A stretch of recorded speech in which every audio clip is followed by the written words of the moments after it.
సన్నకారు రైతు ఆమ్దాని నెలకు 5,000 మించుతలేదు. ఎకరం లోపు వ్యవసాయంతో వచ్చేది అంతంతే. ఇల్లు గడుసుడు కష్టమే. జయశంకర్ వర్సిటీ శాస్త్రవేత్తల స్టడీలో వెల్లడి. 3.5 ఎకరాల్లోపు ఉన్న చిన్న రైతులకు వచ్చేది 13,000. 6.5 ఎకరాల్లోపు ఉన్న రైతులకు వచ్చేది 22,000. వ్యవసాయానికి పశు సంపద తోడైతేనే అదనపు ఇన్కమ్. కరీంనగర్ జిల్లాలో అధ్యయనం చేసిన శాస్త్రవేత్తలు ఈ జిల్లాలో 48% మంది రైతులు వరి సాగుకే మొగ్గట.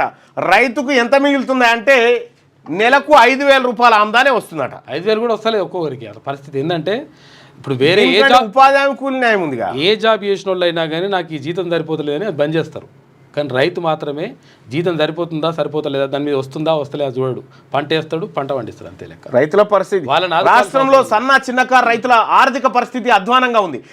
ఎకరన్నర లోపు పొలం ఉన్న రైతులకు నెలకు వ్యవసాయం మీద వచ్చే ఆదాయం 5,000 కూడా మించట్లేదు. 3.5 ఎకరాల లోపు ఉన్న రైతులకు 13,000, 6.5 ఎకరాల లోపు ఉన్న మధ్య తరహా రైతులకు సగటున నెలకు 22,000 లోపే వ్యవసాయంతో ఆదాయం వస్తున్నది. ప్రొఫెసర్ జయశంకర్ అగ్రికల్చర్ వర్సిటీ శాస్త్రవేత్తలు చేసిన అధ్యయనంలో ఈ విషయం బయటపడ్డది. ఇక చూడండి రైతుల పరిస్థితి. క్యూ న్యూస్లో పనిచేయటకు వీడియో ఎడిటింగ్ మరియు SEOలో అనుభవం గల జూనియర్ ఎడిటర్స్ కావాలను సంప్రదించవలసిన నెంబర్ 8688926084. లేటెస్ట్ న్యూస్ తెలుగు మరియు ఇంగ్లీష్ అప్డేట్స్ కోసం ఇప్పుడే క్యూ న్యూస్ అఫీషియల్ యాప్ ని ప్లే స్టోర్ నుండి డౌన్లోడ్ చేసుకోండి. సరికొత్త సమాచారాల కోసం క్యూ న్యూస్ వెబ్సైట్ ని ఫాలో అవ్వండి. ఛానల్లో ప్రాంతీయ, జాతీయ, అంతర్జాతీయ వార్తలు వీక్షించండి. లైక్ చేయండి.